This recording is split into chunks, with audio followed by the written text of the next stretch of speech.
You were listening to episode 220 of the Game Deflators Podcast. My name's John, and I'm joined by Ryan. Hey, everybody, here at the Game Deflators Podcast, we like to talk about games we've recently picked up, games we're currently playing, and we dance the dance of death in this week's Inflation Deflation Challenge.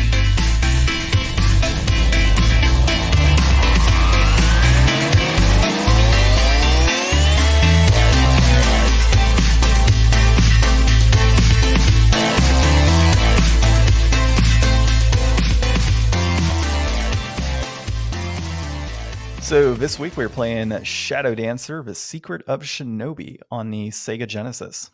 And this actually using the Sega Genesis. Yeah, no. Yeah. Use the Retron. Oh, that's right. But we use the Sega Genesis cart. Yeah. It's close enough. Close enough.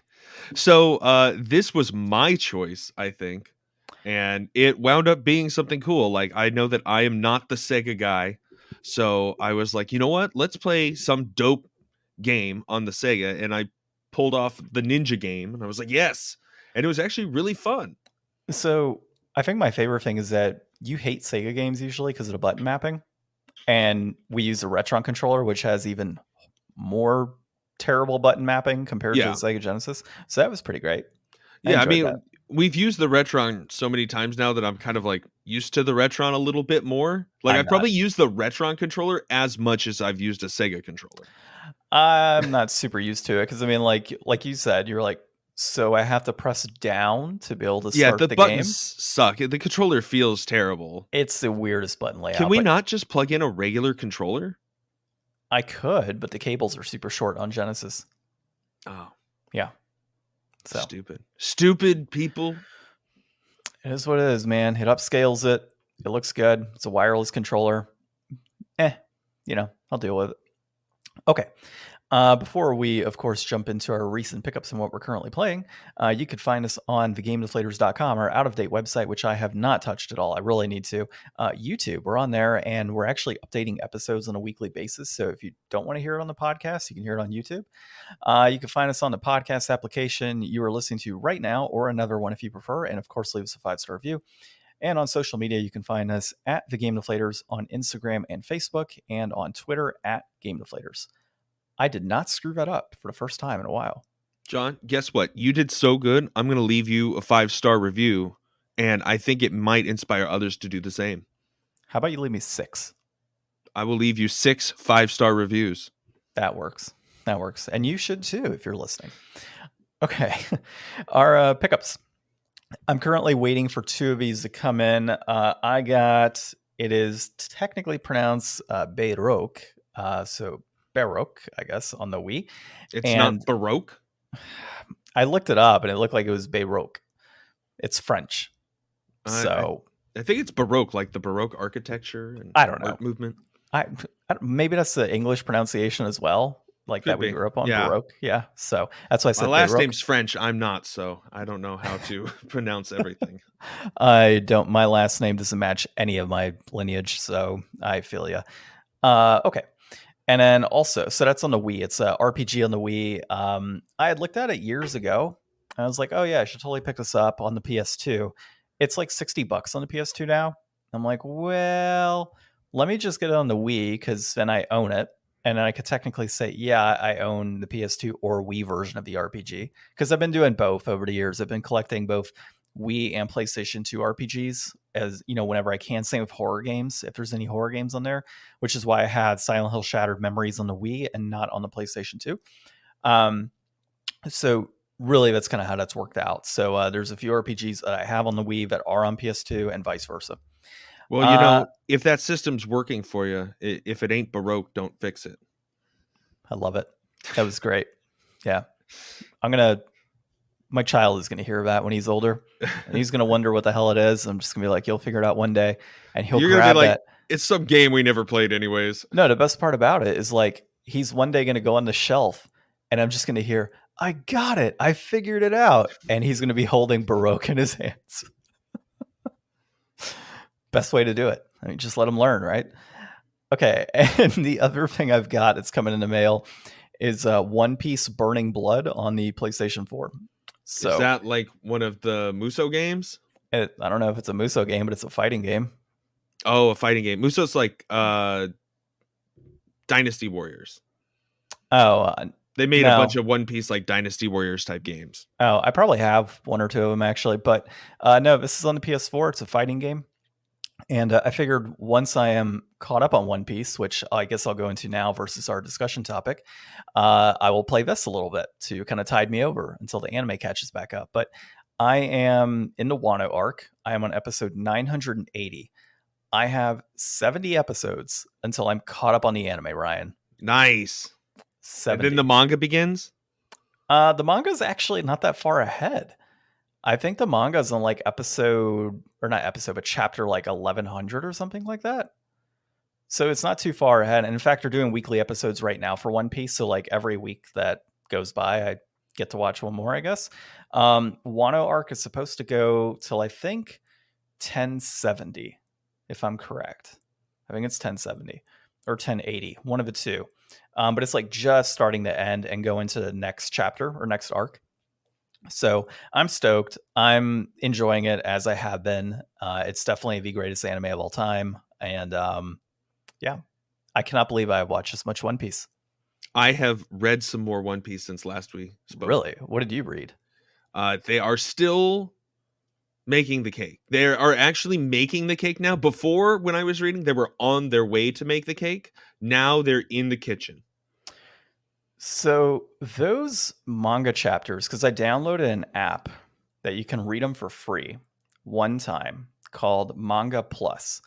And it literally has every chapter of One Piece up to date, including up to weekly or bi-weekly, because they release every 2 weeks, I think.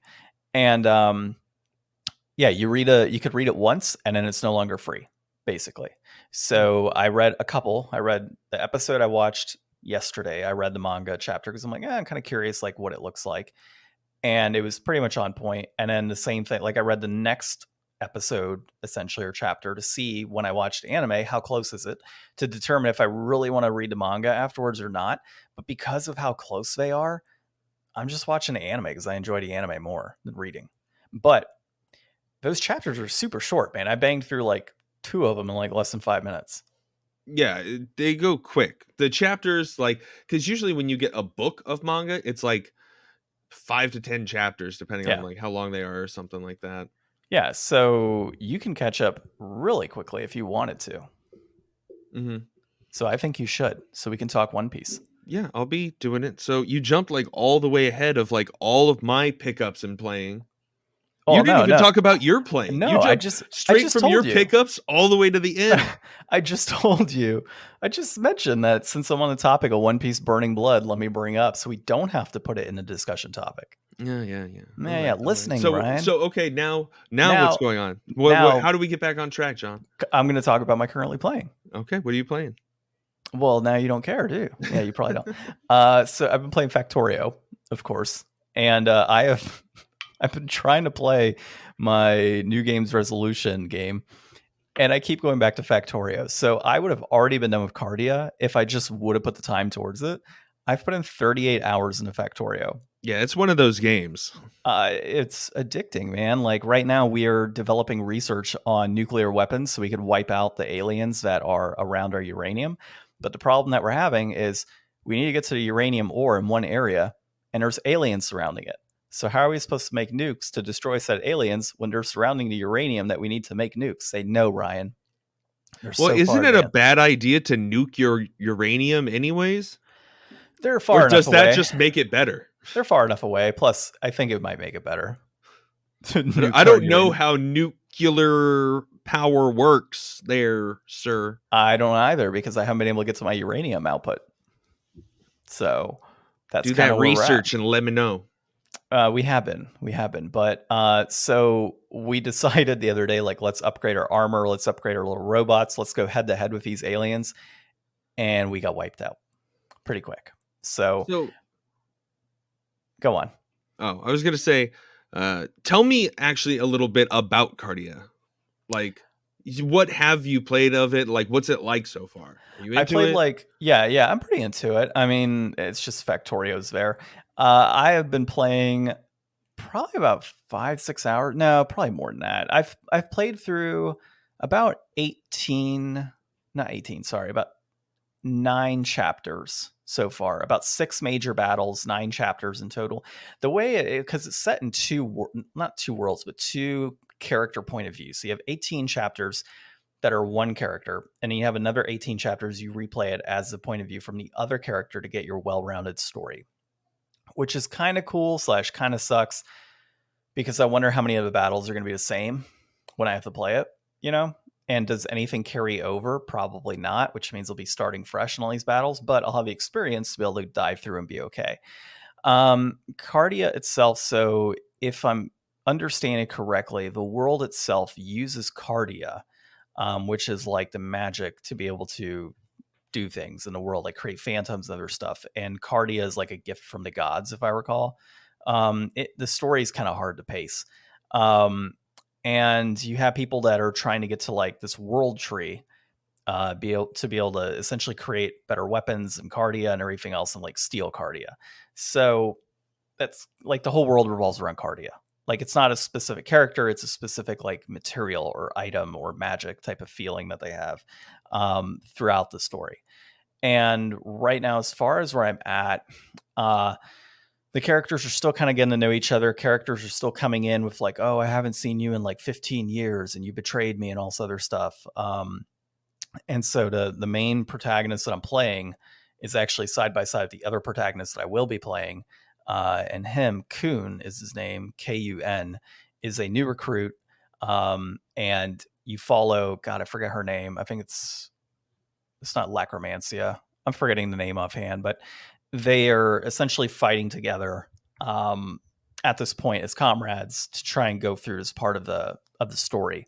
And there's like thieves that are trying to take pieces of the world tree right now, and you're trying to fend them off. There's like betrayals right now where people are like hiding amongst ranks to try and take the world tree, and it's a whole bunch of mishmash. Like honestly, I still need to read the wiki again to fully understand what the hell I've been playing, because the story is a little all over the place and the pacing is not the best. But from a gameplay perspective, it's actually pretty fun from a tactical aspect as far as RPGs are concerned.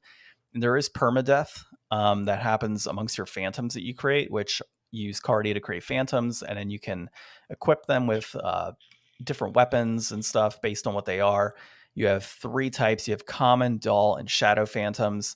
And those phantoms are strong against like different types of phantoms. So for example, common is stronger than dull is stronger than shadow is stronger than common. And so if you had those head to head, they would deal more damage or less damage based on who they're facing. You do have magic that you use. So you gather like mithril and silk and other types of like materials or texts along the way. And those are used to enhance your magic or allow you to cast magic spells at like certain levels. So after every battle, you get a certain amount. And then also when you like open treasure chests or destroy certain trees or plants, you also get additional text that you can help to build up your mana base or your stronger spells, essentially. Every character, from what I've noticed, has the ability to cast magic. They can heal. Some are obviously better than others. You're able to equip pretty much any weapon and develop weapons on the fly. So you actually develop your own weapons. There's no shops, no nothing. So before the battle starts, you can indicate, I want to create these weapons, and then I want to equip these weapons, and I want to lay my characters out in these areas for this battle to start. You can look at all the enemies, say, okay, there's 4 dull enemies or phantoms. That means I need to create 4 commons. And then also understanding there's a bunch of shadows on this side, so I need to create some dulls to be able to fight those shadows. So you have to think strategically before the battle starts how you want to lay things out. And then from there, when the battle actually starts, they're a little lengthy. The characters don't move super far away. And in fact, if I was to like just end my phase, the enemy may end their phase as well. Like they won't move anybody over either. So it's it's weird. Like as you start progressing, then the enemy starts progressing. Like the other day actually it was a major battle. I was like, well, I don't want to like spread myself thin. So why don't I just like clockwise work my way around the map and take out enemies one by one till I get to my location that will finish them up. And it was interesting because like the ones that were closest to me came over to me, but the ones further away didn't move at all. They just stayed put. So it's like, okay, cool. Like you can outsmart this AI basically. Which is fairly easy to do, I would think, in 2023 for a game that was in the 90s. So yeah, that's it from that perspective. I'm enjoying the music. The art style's cool. The save feature is badass. So like you save before a battle starts, like when like in the planning phase. You could save in the middle of a battle if you want. You can save right after the battle. And then the only time that you can't really save is when they're doing like dialogue, but the dialogue happens immediately after a battle, or technically before, if you want to call it that. And you can save right after. So like it'll go dialogue, battle, dialogue, chapter concludes. Would you like to continue? Would you like to save? Then it goes back dialogue, So battle, you're not dialogue. like there's no exploring or moving Mm-mm. around. It's just battles and dialogue. It is purely battles and dialogue. It's almost as if it's like a narrative game, like just narrative. I forget the technical Interesting. term. Yeah, almost. It's really interesting the way it's broken out. So I didn't think it would be this. I thought it'd be a little more open world. I didn't. It's always been like a cover looks badass. It's one of those. It's like not super common. Let me buy it. Let me see how it is. Like I never really dove into and watched videos and got super excited about it. That's just how it was. Another game I need to go back to is very similar to this is Hoshigami Running Blue Earth. That game got stupid hard, so I had to stop. And I was in the middle of moving and other things, so life just kind of got in the way on that one. But that's another one that I really need to dive back into. It's very similar to this. Okay. So yeah. There's your update on Cardia. If you've been waiting for that and it wasn't very good, well, that's because I haven't played it very much because Factorio. The factory must grow. Must Okay. grow. Go on, Ryan. Your turn. So I picked up Hi-Fi Rush this week, which I know John doesn't know too much about because he did not watch the Xbox Direct. But it was a shadow drop by Tango, and it is pretty cool. It's I played a little bit of it.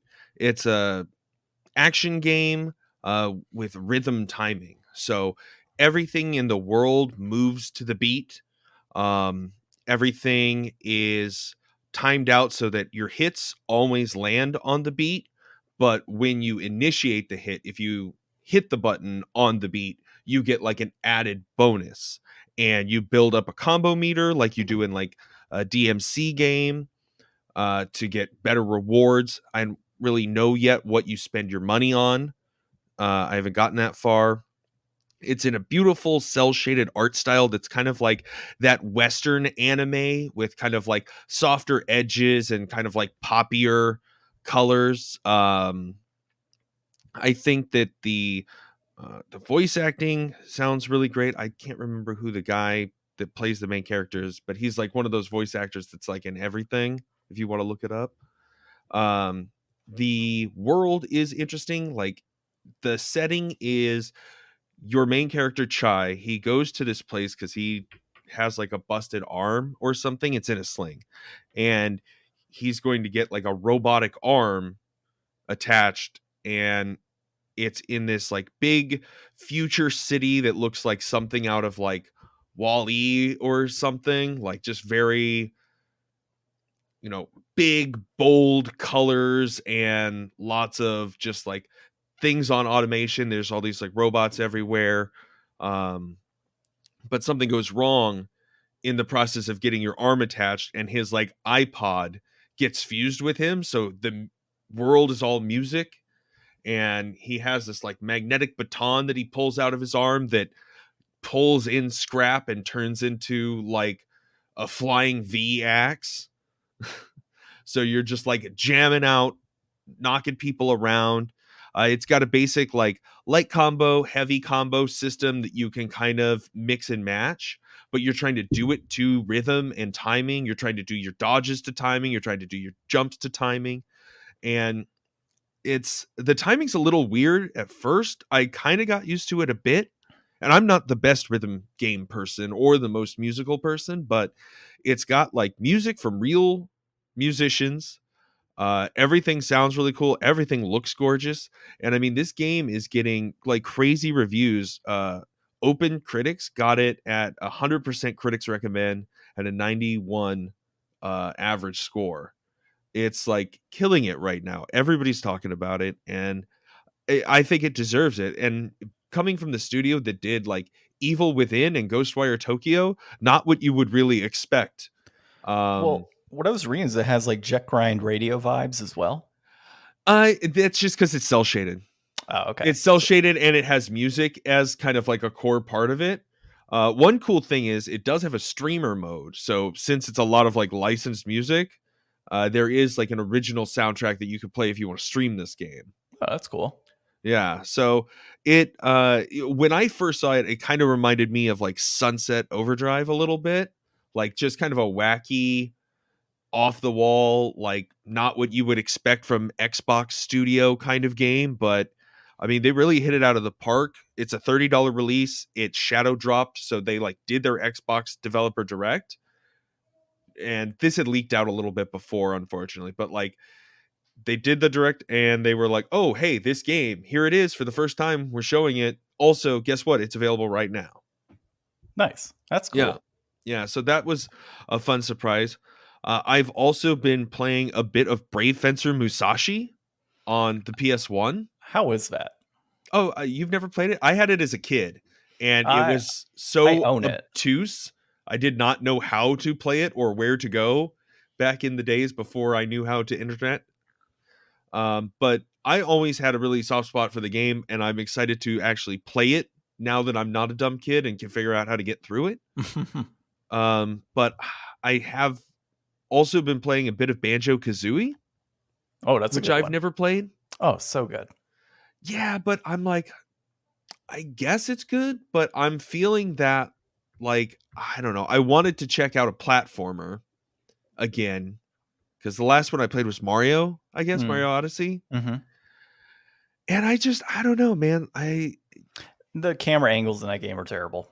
I Like just, I all need of to them see are. more of it. I need to keep going. Like, cause like the first Mumbo Mountain level or whatever was like only kind of like whatever. So I'll move on to the next levels and see what it's about. But I'm trying to just like play a little bit of this, play a little bit of that. I need to get the GameCube and Pikmin from you. Well, we'll get it this next week, I guess, when you come over Yeah. for D&D. All right. Banjo-Kazooie is a lot of fun. So, I mean, just kind of stick with that one. If it's not your cup of tea, then, honestly, I think Conker's is better than Banjo-Kazooie from a platforming experience. I just Well, prefer the game. I just don't know that platforming really does it for me because like I mean Mario Odyssey was fantastic, but it's just like I don't feel like as rewarded from the challenge that platforming provides. Like I was talking to some people yesterday. I feel like maybe it's a genre I'm just kind of not that into as much anymore. Like I had a lot of fun going back and playing Gears 1 for the story, but I'm not really chomping at the bit to get back into like a competitive shooter. And I got pretty into Apex with you for a little bit. But Yeah, Apex was fun. I mean, and I would still play it right now if I had more time on my hands. But yeah, factory I, must grow, Ryan. I want to play other things and I want to keep playing more things now. Like I'm kind of in a mood for that. So like I'm probably not going to finish any of these 3 games that I'm playing right now, but I'll play them for a little bit and see how it goes. Yeah. Oh, I know what my topic was going to be. We'll save it for next week. Well, no. I mean, we could just—it's really We quick. can't. Really, it's a quick hit topic. I promise. I promise. Okay. It was D&D. We had our first zero session last week for Strixhaven, and just wanted to kind of quickly talk about zero sessions in general and the experience that you might have had in other campaigns and kind of the style that we went with last week, in where we weren't like gathered together at a table like just doing stats. Like most zero sessions end up being. Like we went into a strictly let's go in as like level 0 and kind of develop your characters. Oh, you pick up your armor here. Oh, you can start using magic. Like these are things that you can kind of build along the way. And I will say up front, it was very much experimental for me and I didn't know how it was going to go. But I think it went okay. So I think that this maybe wasn't the setting for that necessarily. So it makes sense if you were going to do like, okay, you guys are all like farmers and your village gets attacked by goblins and now you're going to go become adventurers. Now you're level 1s. Yeah. Like you survived the goblin attack. But it's like we're already supposed to be magic people going to a magic school and I'm a sorcerer that's like born with magic. So like for you guys to be like, well, you all specifically chose wizards to go to a wizard school. you should have your wizard's powers. Sorcerers aren't born with magic. That's literally the thing. It's in your blood. You were like, it's a part of your like DNA that you are magic. You didn't have to study it and learn it from a book like a wizard did. Well, I could have sworn it was the opposite. No, wizards use books. They have spell books. Okay, well, there's me. Yeah, but you're actually the only one in the party that has that. Everyone else is like cleric, barbarian. But a cleric's getting like their power from like their god. Like they're already a cleric, or so like the thing is like it sets up a thing where if we're all coming in and getting our powers, like it's kind of, we don't really have a background at that point, because like the cleric is going to get their powers from their god because we got detention. Well, no, that's why in that first battle I said, you know what? Yeah, you guys can use magic because you're coming in and you technically would have some minor abilities at this point, but things like your weapons, you had no experience with, right? Yeah. Your armor, you had no experience with. So that's why, like, your first battle, you had no armor. And then obviously the dex checks and other things like that. Like I tried, that's why I did the carnival setting for what we were doing, because I felt like that would work in that setting. But like otherwise, I probably would have gone the traditional, like, let's sit back, let's look at stats, let's do zero session. But I wanted to be a little more interesting and help you guys develop your characters and like talk about your characters versus like you're sitting at the table and you go, well, my character's name is this, and here's what he likes to do and what he does. Like, it gave you guys an opportunity to like, I like that, express your characters. And that's kind of what I was going for, more so than like you're level 0 and you're going to build up to level 1. Like, it was really about getting you guys integrated, which is why I went with like the Breakfast Club style setting where you guys are breaking out of detention to go have fun and then come back. That was very successful. All of that was successful. I just think that like taking into account where our characters are coming from when they're entering the setting and gating off stuff, like my character as a sorcerer, I basically don't have a lot of weapon proficiencies and I don't have any armor proficiency. So like for me, it's all fitting and fine. But like if somebody was coming into this, you know, as like, oh, I've been a fighter and now I want to learn how to become like a fighter wizard combo. I forget what that class is, but like, yeah, you know, that kind of makes more sense. But for them to come in and just be like, well, they don't have a weapon or armor and don't really know, like that kind of doesn't make a sense for them. Like, it's not like nothing's ever going to be perfect anyways, but just some feedback. Yeah, sounds good. I mean, it's a zero session, right? It's meant to be like that. Everything else was great though, like the detention and the sneaking out and the like the carnival games and the carnies. Like it was all good stuff. Oh, the carnies were good. Carnies were fun. And then this upcoming session, you guys will obviously be in orientation, which is what I told you guys. It's going to be. Do you have our syllabi?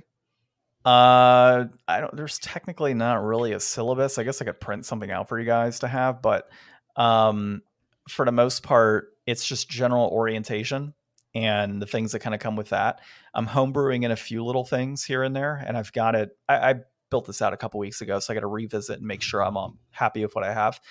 But the issue I'm going to have is like during the school year, because I told you guys, Strixhaven, it's like 4 major events that happen over the course of 1 year, and the rest it's filler. So if I was to literally go, okay, 5 weeks pass, now this is what's going on, it would be kind of boring. So I need you got to use downtime. This is a downtime campaign. We Yeah, got to I know. study and do stuff. Well, yeah, and that's the issue, is like studying only takes 15 minutes of gameplay. So what am I supposed to do? Like have you guys roll for study time and then after that be like, all right, now you take a test. Okay, it's 5 weeks later. So I have to have like some little adventures in between. And so I've been kind of thinking of Harry Potter and how the story and like the movies and stuff progress in that. And it's like, you know, you should go from the books, not the movies, because the movies distinctly just jump from like major plot point to major plot point and lose a lot of that, like hanging out in the common room, walking through the halls, the slow moments. They loosely have some of that common time tied in. And funny, my wife's actually reading one of the Harry Potter books to our son at night. And so I've been listening to her reading and like understanding like how the book is breaking things down from like that character dialogue within the commons. And I think I have an idea on how I'm going to break up that downtime. Like you guys will have the downtime for studying. You'll have the time to talk. You'll have those relationships and stuff that are developed. How I develop those, I'm not sure yet. But I do know how I'm going to expand upon the story in which you guys aren't jumping major event to major event. Like, I'll give you an example. Like, I might not go through in this particular piece, but a professor approaches you guys and says, "Hey, I heard that so and so is part of the horticulture club," or goes that person's son, the horticulture club. Would you like to gather some of your friends to travel to another plane to help me gather specimens for Yeah, a field potion that we're trip. trying to make? Yeah, field trip type stuff. And like, oh, cool, we can go to like a totally different plane, and you guys might end up in like the Underdark. And he's like, okay, I'm now going to polymorph all of us into myconids so we can like hide amongst them and study them and gather specimens and then head back to Strixhaven.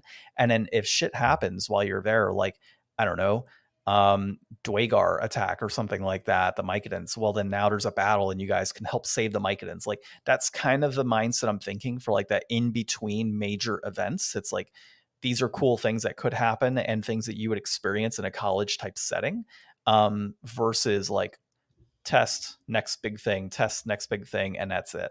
The relationship building is going to be harder, but that's going to be more on you guys and how you can develop those character relations with NPCs. I'm not going to be able to necessarily do that other than kind of fostering that development and bringing those characters to you. So we'll have to see how it plays out, but that's kind of what I was thinking. Yeah, another thing that would be cool would be for us to have like a project. Yeah, Like a group we're project. there to like learn stuff and stuff, so we could get. I know a lot of stuff that I've heard from DMs that I like online is that like giving individualized like campaign rewards, like titles or like a little ability or a little something extra here or there, nothing that's like game breaking, but just something that's like, oh hey, I've been working on my incomancy and I finally was able to master this one I'm thing. going to be So doing stuff like that. yeah, Yeah. stuff like that is what Like you we could get spend our time doing. like Incomancy, you might be able to write out and get like a familiar with your Hmm. ink. Like, yeah, I've been thinking about that. That's something I'll be including. Yeah, so that's So all that'd be cool. good. Yeah. Cool. Okay. So the initial discussion subject you had here was the GoldenEye launch. So if you want to tackle that really quick. Yeah, so GoldenEye came out for Switch and Xbox. Congratulations to Nintendo and Microsoft putting aside their differences and making it happen for the people. There was a launch or a leak of a GoldenEye version like a year ago, couple years ago, something like that. This is not that version, I guess. This is something a little bit different. And I guess that other one is supposed to be still superior potentially, but who knows if we'll ever see that. But this one is very different on Switch and Xbox. And by very different, I mean slightly different. The Xbox version may look a little bit better. It's got good controller mapping. It's a great version of the game. Unfortunately, no online multiplayer. Now the Which is Switch kind of version, crazy when you think about it. yeah, yeah, I know it's ridiculously crazy, but it's probably because of the same thing that the Switch has. So the Switch has horrible controller mapping, and there are like guides online how you can go in and change your controller mapping to be better. But you're gonna have to like have a profile set up for that or something, unless you want to go in and remap your controls every time, or get used to it, I guess. But the Switch version has online multiplayer with split screen, so screen looking from around the world. I can't believe that. Like, And no voice chat, so you can't even yell at people about it. that's so stupid. Like, if I like, that's not what you want. Like, you kind of wanted the idea of like, okay, I can play GoldenEye and people can't look at my screen because like that's what I grew up with as a kid. I don't know, maybe they took nostalgia to a whole new level and said, "Hey, you remember all that bullshit you dealt with when you were a kid and your friends or little brother were looking at your screen and cheating? Yeah, we're going to keep that going." Like, how would you even do a competitive type of GoldenEye multiplayer unless Xbox or Microsoft specifically is holding a non-split screen version for If its everybody can screen look, then it's fair. I yeah, okay. It's just the game. It's Yeah, just the game at that I'm gonna point. tell people online, be like, "Hey guys, I'm covering up 3 of the squares with paper so I can't see your screens. Like, can you do the same?" "Oh yeah, sure, we'll do that too, no problem." It's like, have you ever seen the image and it's like two brothers, like one sitting like on the floor and one sitting on the couch, and they've got like a piece of cardboard Dude, we did that. taped to the middle of the screen. Yeah. My brother always we added a blanket to it, and or like a couple chairs, and we would kind of have it set up to where like he could only see his part of the screen because we'd have a blanket covering the chair, so one of us would be in a fort and the other one would be like on the bed Yeah. playing a game. That's how we used to do it, and it worked for the most part. But Ingenuity. split screen was always a major hassle. I mean, as games have developed, you found out who was the better gamer, without split screen, especially like a Mario Kart, right? Oh, I see on your screen you were coming up behind me with a red shell. Let me just hold on to this green shell instead, so that way you can't do anything. Oh, yeah, yeah. Or let me just slow down, so that way you get ahead of me and I'll hit you with the green shell. So, yeah, I totally get it. The amazing thing is that it's out, though. I will check out the GoldenEye on Switch just to see what the control scheme looks like, and I will report back. Okay, good to know. If it's just like original controls, then if you are, I will say this actually, and I'll get some hate.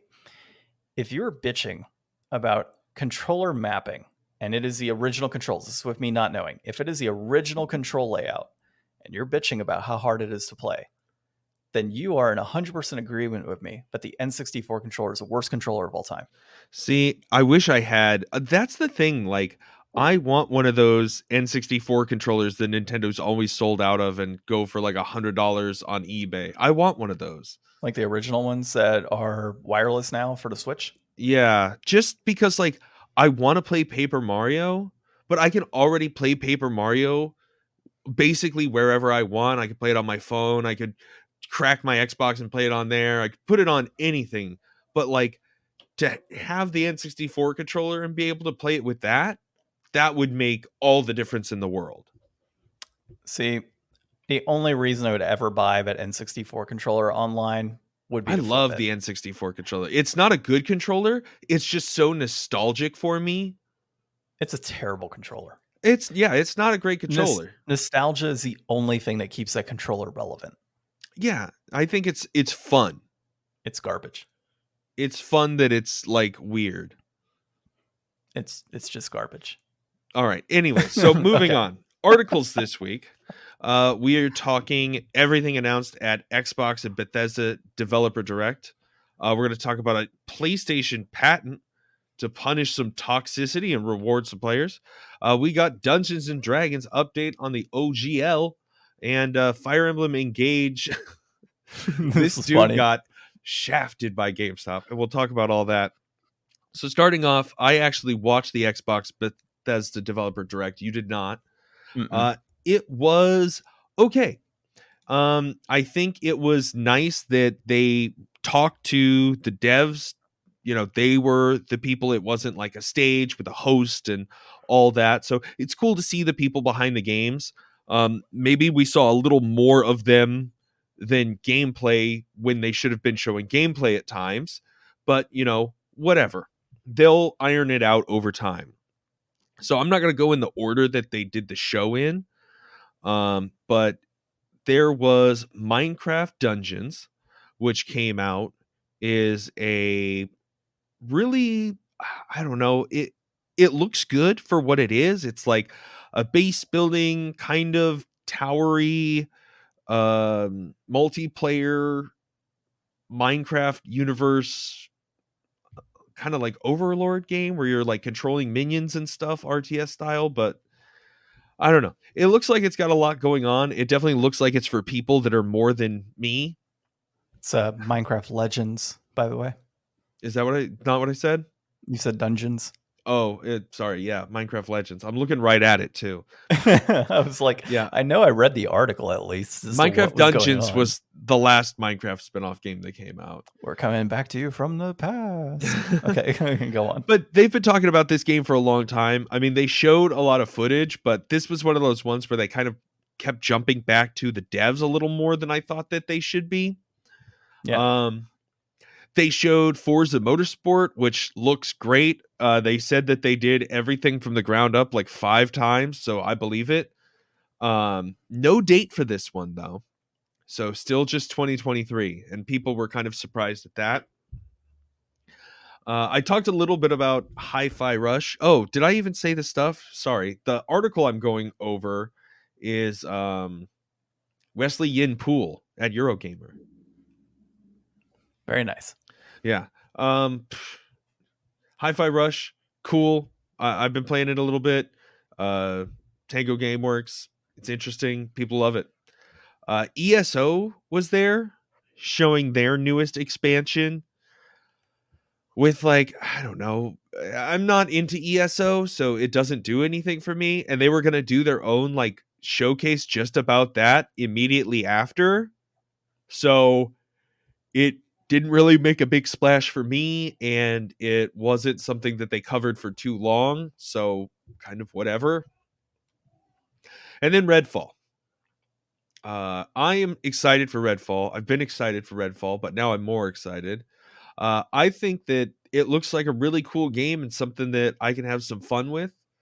Um, a lot of people I've heard are like kind of not sure what Redfall is. I think it's pretty straightforward from what I've seen, and I think this was a really good showcase of some of it, and it got me excited for, what the tech is in the game and some of the in-universe stuff. I really want to see, how these vampire gods shake out and what all of the different like districts are going to be like.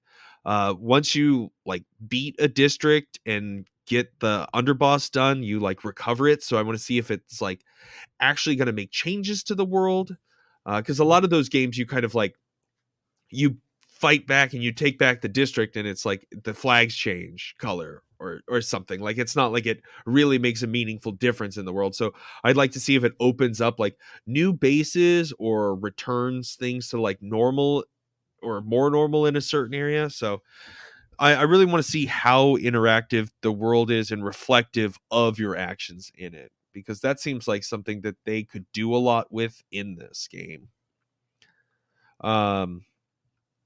Yeah, I mean, all Xbox stuff, so I don't know, John, if you're really even interested in any of it. I mean, I am nowadays because I got my new GPU. So a lot of these games I can start playing in 4K and not have any issues. Let's see. So the newest Elder Scrolls game, I don't think they had much on that, right? Just kind of a general date. It's just the expansion for Gotcha. Elder Scrolls Online. Let's see. They had Forza, which Forza doesn't really interest me too much. Redfall's probably the one that does interest me the most, from an Xbox perspective. But a lot of the games that I've been looking forward to for Xbox were not actually shown. So like Senua would be one that I would want to, obviously I feel like we watch. should see more about that soon. It's been a while. We should. Senua is one for sure, and then or Hellblade, and then what's the other one? Shadow Chernobyl would be the other, but I need to replay the first one before I dive into that one. I never did beat the first one. I got like probably halfway through when I was younger, and just PC gaming was not really my thing. But nowadays that you have controller mapping and can throw a controller on there, if I can map out, Chernobyl to actively, play of controller, I'm down 100% with that.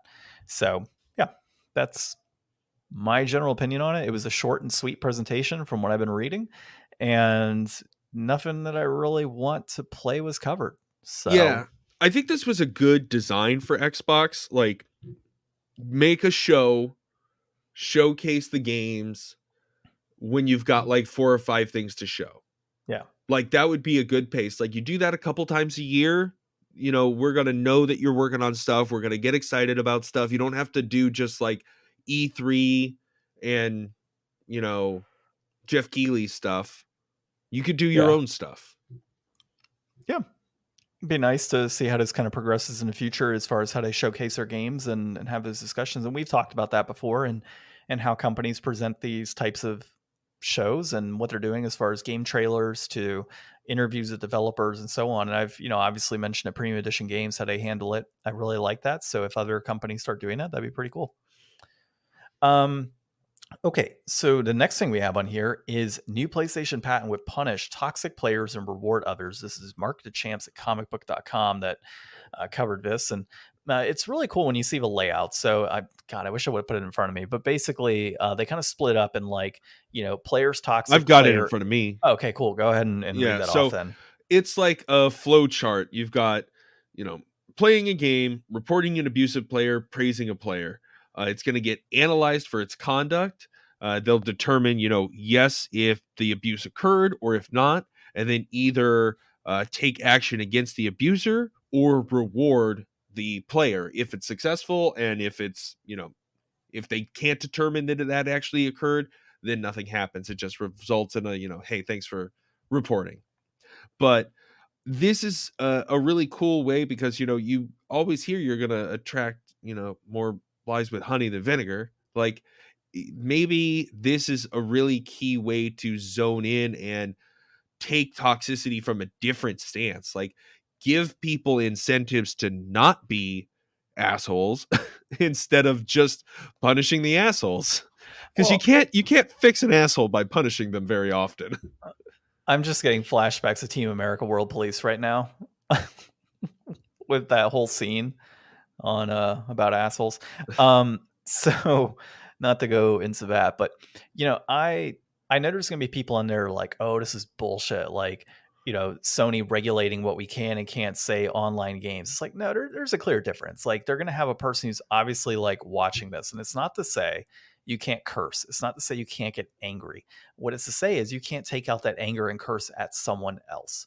So if you were to say, you know, oh man, that kill was absolute bullshit. I can't believe that happens, blah, blah. And it gets reported. Somebody on the other end is gonna be like, no. I mean, like they literally were just complaining about like their character getting killed. Now, if you go, that guy's a complete asshole, like he's obviously cheating, like what a dick, and you start calling him out on it, then yeah, that's abuse in that respect, or cursing at your person in like Apex, like, oh, you suck, like you shouldn't be playing this game, blah blah. Like Degrading your that's teammates. yeah, that's going to get reported. But if you're just actively cursing and having fun, it's in Yeah. the rating. It's like online play is not rated, or maybe Yeah. cursing, blah blah blah, that occurs. Like that's not going to be regulated, and if it does, then that's disappointing. I mean, that's a whole different thing. And that Yeah. would be like they'd lose their player base. Yeah, exactly. Like that's just not. They would Yeah. alienate so many people. But the snitching part is actually like hilarious. I think. Like, Well, reporting already happens. Like no, lots of I games know, have great tools for reporting. I but just want to like know. Go ahead. rewarding it is like the key. And I think that as you get rewards for like, oh, like there's more incentive, right? Like right now, if there's a player in Apex and I'm playing and the guy's an absolute dick and I report him, I feel like nothing happens, right? And Well, likely knowing you're never going to play with that person again anyway. So you're never going to no, really well, know if you had an no. effect or not. I have actually played with some of those people later on, actually, because I play in the same time frame, like every time I play. So But if if they you're in got the a 24-hour ban and you didn't play for 3 days, you would never know. yeah, but there's some that I've reported in like the next day I'm playing with them. So like it happens, and you see the same tag, and you're like, oh, I played with you yesterday, and they'll continue cursing or berating. Like it just happens. It's rare, but it happens. And it just kind of in those instances been like, yeah, they didn't do anything about this. Like clearly didn't do anything. Or somebody like wasn't playing the game. Like they were away from their controller and they were reported. And it's like, okay, well, what do I do? Like they haven't been banned for X amount of time. So I think like basically long story short, I think that the inclusion of rewarding people for actively reporting issues is going to be a huge benefit to gamers in general. Like I don't nobody think they wants reward you for reporting people. I think it's you can get it's like a positive thing. Like somebody could go in like where they would put a negative feedback towards you, they can instead put a positive feedback towards you. like a So Reddit system. No, I no, it's from not. This isn't like you're getting like you don't get like points for ratting people. This is like somebody can go in and be like, John, you did such a good job this yeah. game. You deserve 20 extra experience It points for this says match. provide rewards, e.g., accolades, virtual points, and medals.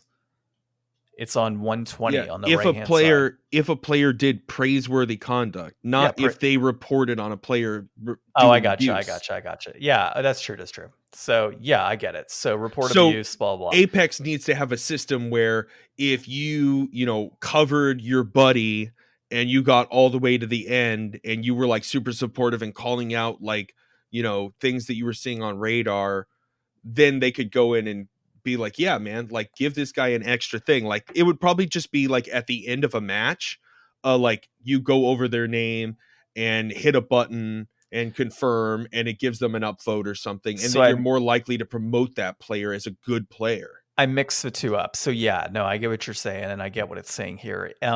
What I mean by it is there is incentive to report abuse in the aspect of, as people continue to report abuse, that player that is not providing praise now has incentive to provide praise and be a good player in general, or team player online, because, oh, I can get rewarded, I can get virtual points, I can get other things in game because I'm not a dick. Versus if I'm a dick every game and people are like, well, screw that guy, I'm just going to report him. Yeah. That's going to help in the long run. This is on the devs, though. Like, just because PlayStation came up with this system, devs would have to implement it into their game in a way that made sense and was usable for players to readily get to, because, sometimes you're just not going to do anything. The match is going to be over and you're going to walk away and get more Cheetos. Like, you're not going to always capture that. So they need to make it as streamlined and impactful as possible without towing the line to where you're getting some kind of advantage that people are just going to farm it. I think you can technically, like, with people that you're playing with online on PlayStation, it indicates like people you recently played with, and you can report and do based off that. So the devs may not necessarily need to put this into it. It may just be a feature that's needed what's on the Sony's incentive? End. What do you mean? Like, if they're trying to make it an incentive-based system, like, I guess you could get like Sony points towards their new like digital collectibles market that they're working on. That's what I was going to say. It would probably be that, or like some stupid NFT. If it's NFTs, I'm going to just keep cursing and berating people. But if it is, I'm just kidding. But we'll see. I was thinking more of like an individual game, like I was saying, like if you're good as a partner in Apex, then getting more things would be like, you get a little bit of experience bump or something. Yeah, who knows? Maybe it's just points that you can use in the eShop. Yeah. I mean, never know. All right, so that's good. All right. This is the best news. This is great. So this is Linda Kotiga at Gizmodo. Man, we won. Dungeons and Dragons OGL 1.0A moved into the Creative Commons. Unrevocable. The whole SRD 5.1 moved into the Creative Commons. Unrevocable. Like, that is ours now. We yelled into the void at the man, and we beat him down, people. Good job. Everybody, good job. Yeah, so we won. It's gonna stick around. The response was so overwhelming. I love what they said. I should have copied it out. The feedback is in such high volume and its direction is so plain that we're acting now. They were going to leave the feedback open for like 2 more weeks, but they were just like, well, I guess they told us. It should have never happened to begin with.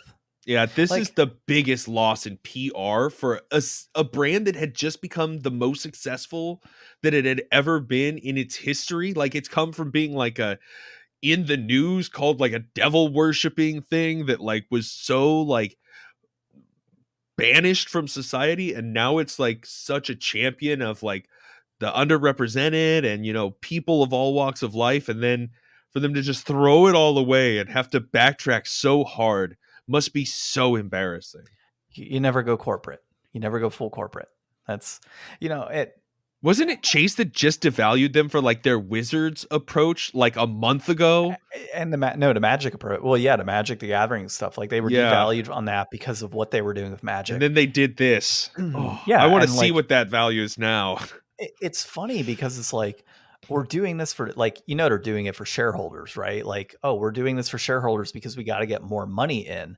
And all they did by doing this was completely destroyed the shareholders by doing this. So now I can go scoop it up cheaper and make more money. In general, I think it should have never happened. The one thing is, like, it was leaked info. So technically they could have been telling the truth in saying that we're going to be getting this together.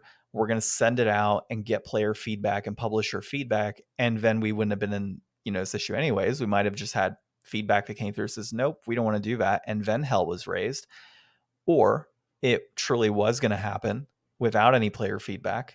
And because it was leaked, all of this happened. And then they had to kind of deal with the PR nightmare. And then we got what we wanted anyways.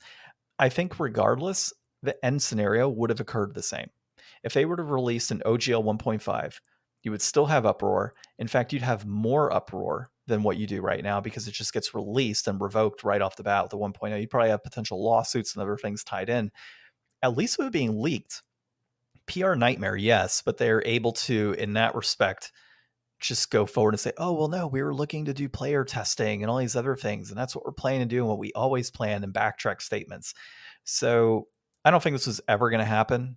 And with things like Pathfinder and Kobold Press and other forms of, Moving on RPG gaming anyways. out there, yeah, people would have just gone off somewhere else. Like, you're going to have your players that continue to buy D&D products, but like me, for example, I have enough D&D books right now that I've bought through 5e that I could just keep doing campaigns as long as I want and not have any issues. There's so Yeah, much content out there. You don't, even if OGL happened, you don't have to support them. You could just be like, well, fuck it, I'm boycotting everything else and I'm just going to use my existing content. after 2 years of playing D&D or DMing, you basically have enough under your belt at that time to just homebrew whatever you want anyways. Like, you quickly learn the more you play that it's all just kind of arbitrary and doesn't matter. You can kind of do whatever you want. Yeah. So like, once you've got the base books, like, you need the 3 books so that you have the numbers and the system and an understanding. And from there, you don't really need to buy anything else. Like, I'm not going to buy a 6e or a D&D 1 or whatever's going to come out next, because why would I? No. This stuff doesn't go out of date. No, I'll finish buying all the 5e stuff, and I'll buy prior release 5e stuff so I have all the books and settings that I can pull from, and I actively do that when I'm playing campaigns. In fact, with what I plan to run in the future, as we discussed earlier, I plan on pulling from D&D 5e books that I have that have like little one-shots and things like that I may incorporate into our campaign in different types of setting, right? It's not going to be the exact same setting, but use them as inspiration to kind of help me develop a homebrew. And it's, yeah, if it's there, it's there. You don't need to continue buying these books. And the reason that D&D became so big recently were things like, the third party publishers that went out there and created more content that players could utilize. And by stripping that away was, or trying to strip that away would have been one of the dumbest things that they could have done, or not strip it away, but forcing royalties and other things like that. When you had a free system in place, kind of a dick move. Yeah. So well, it's to say, oh, you helped build us up. Now you have to pay us because you're bigger. Yeah. Well, I just saw an article headline here saying Hasbro, owner of Wizards of the Coast, to lay off 15% of workforce. So they'll be fine. Don't worry, they'll be fine. How much percent of their workforce? 15%. Ooh, that's a decent chunk. Like, my company just laid off, I think, 3%. And that was, no, I think did we lay off 10%? I don't remember how much we laid off, but we laid off a good bit. All the tech companies are laying people off right now, or have laid people off for the year. And that usually happens in January anyways. Got to consolidate the money for the CEOs. No, not so much that. It's honestly shareholder stuff, like all these companies. But Microsoft is the funniest one, though, because they've laid off I think it was 6% of their workforce, or 3%, which comes out to like 15,000 employees. And they laid all these people off to save, I don't know how much for their workforce, when they're trying to buy Activision.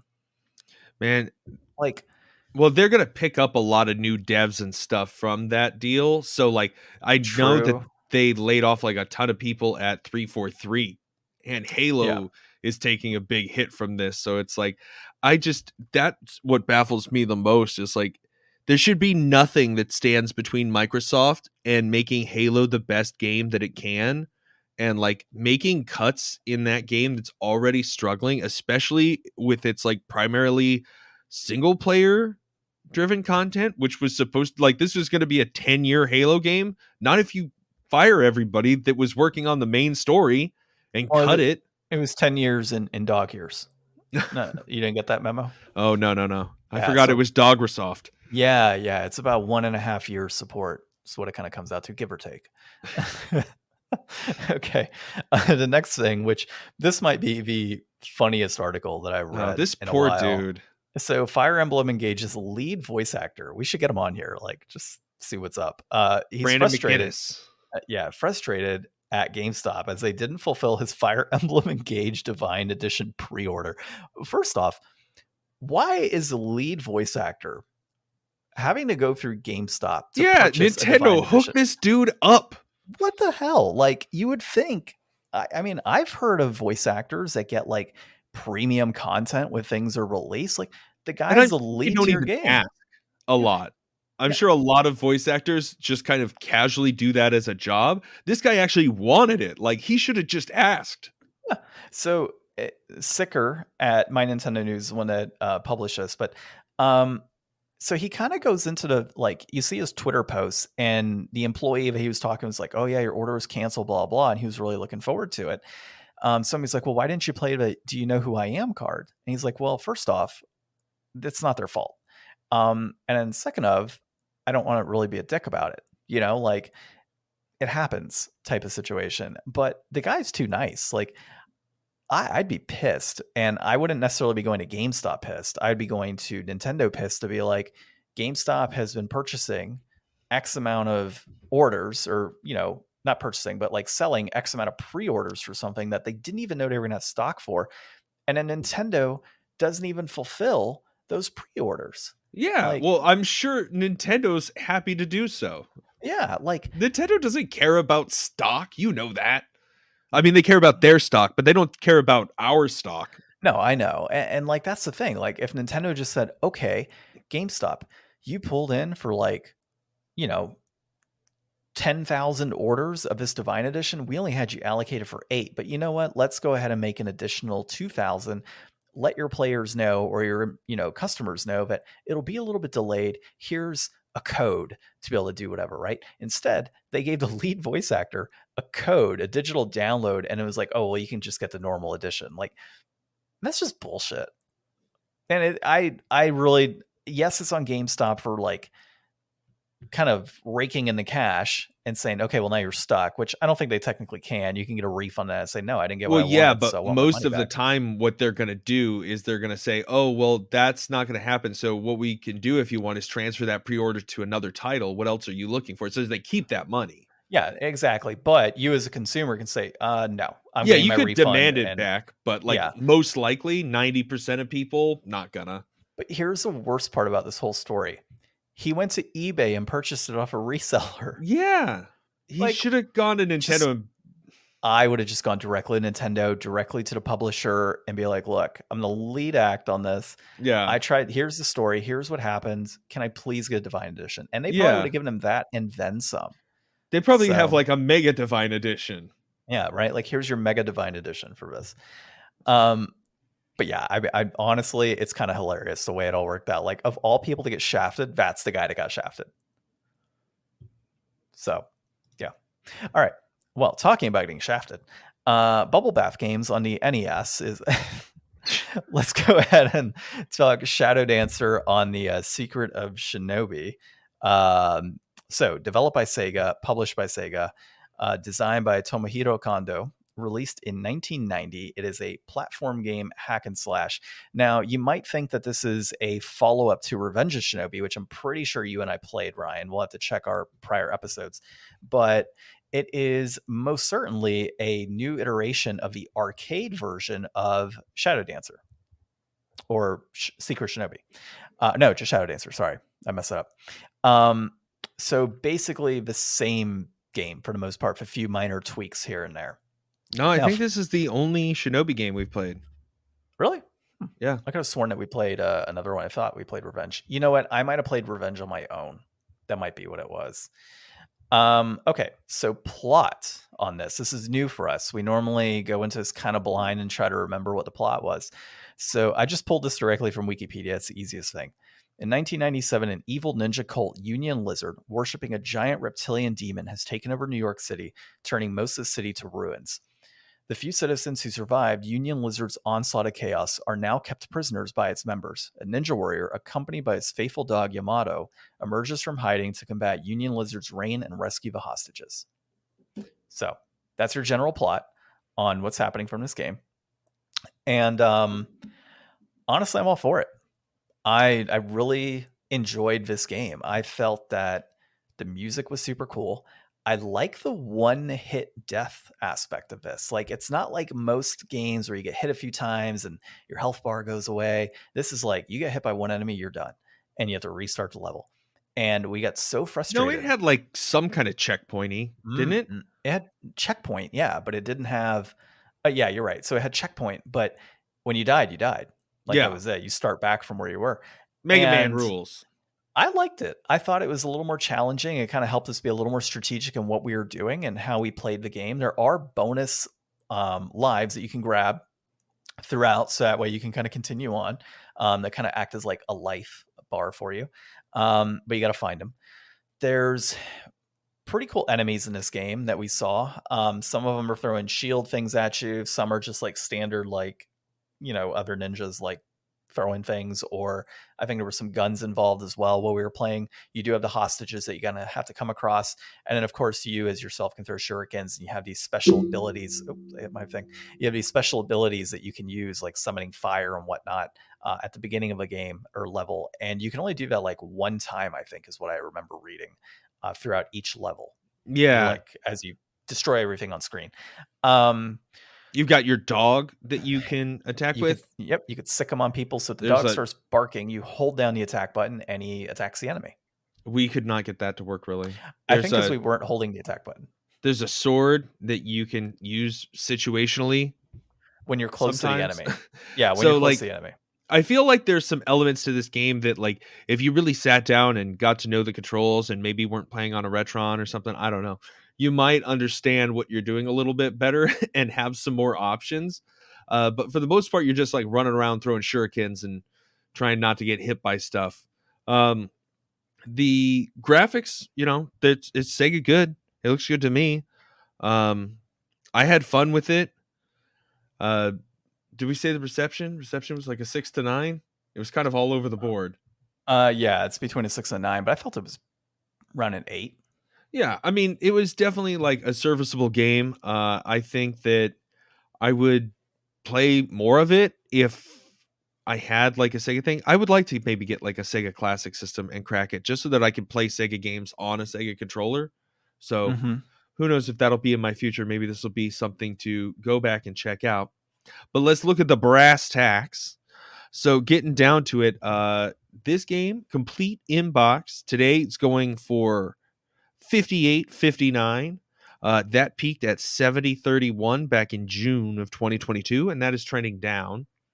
Loose copy will run you $25.50. That peaked at $32.62 back in December of 2021. That's currently going up. So this game has historically been like way cheaper. So it's really, picked up since the, collection boom and everything has really picked up.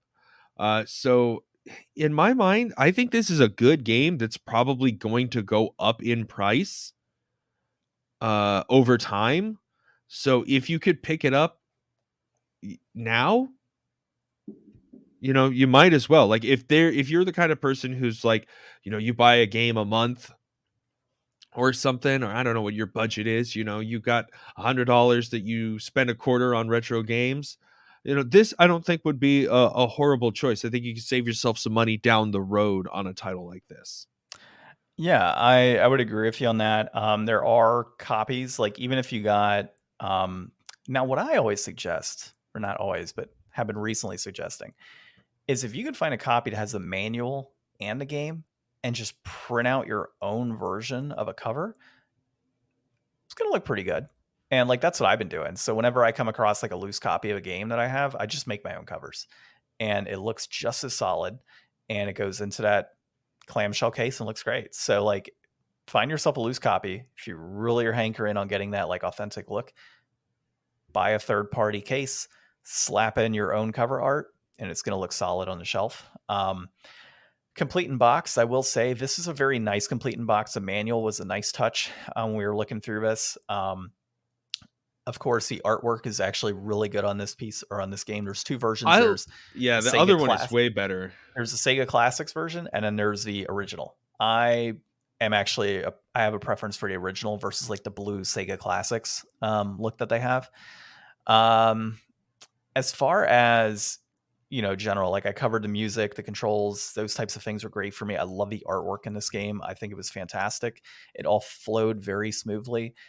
Great gameplay. Overall plot was a lot of fun. It's short, so I mean, you're only looking at like 5 levels in total. I'm a big fan. Would I say $60 complete in box is worth it? I would have to look at current gen games and what you're looking at playing. If you are not one to play a bunch of current gen games, you prefer retro, and this is kind of up your alley and what you would like to play, I would think $60 or 58, 59 is not a bad deal to get like the original, like a pristine copy complete in box. But I would also kind of, teeter off towards a loose end here and say $25. And I would say for $25, it's just right. If you got a digital copy of a game, indie wise, this is about what you would pay. And if you're looking for that complete in box experience, I think that based on what it is, and it's not a super common game, I would think that's probably a good price as well. Yeah, I think like $25 for loose copy is a good deal on this. Yeah. Like not maybe the best deal ever, but in favor of it going up in the future, buy while it's cheap. Yep. Pretty much. By the way, some of these games that we've covered were like, hey, buy it while it's cheap. I've looked back and they've gone up quite a bit actually. Oh yeah. Which is always cool. Part of it's because of that whole big COVID jump in pricing, which is another thing, right? We were doing this podcast for a while and we're like, hey, this game's actually cheap right now. You should pick it up. And some of those games are not so cheap now. So this is definitely one to keep an eye on. All right. Well, next week, not sure what we want to play yet. I've been, we'll see if One Piece Burning Blood comes in and see if that's something that we can kind of try out and play through, have some fun with that. Another option, if you're up for it, I could throw Callisto Protocol onto my PC. Ooh. That'd be cool. I do have an Xbox One controller I picked up recently at Goodwill for like $5. So might be a good option for us to play. Yeah, that'd be fun. So we'll think about it. We'll see what we want to do next week, but that's kind of what I was thinking. All right. Well, sounds good. Cool. Well, this has been episode 220 of the Game Deflators Podcast. My name's John. I'm Ryan. And thanks for listening.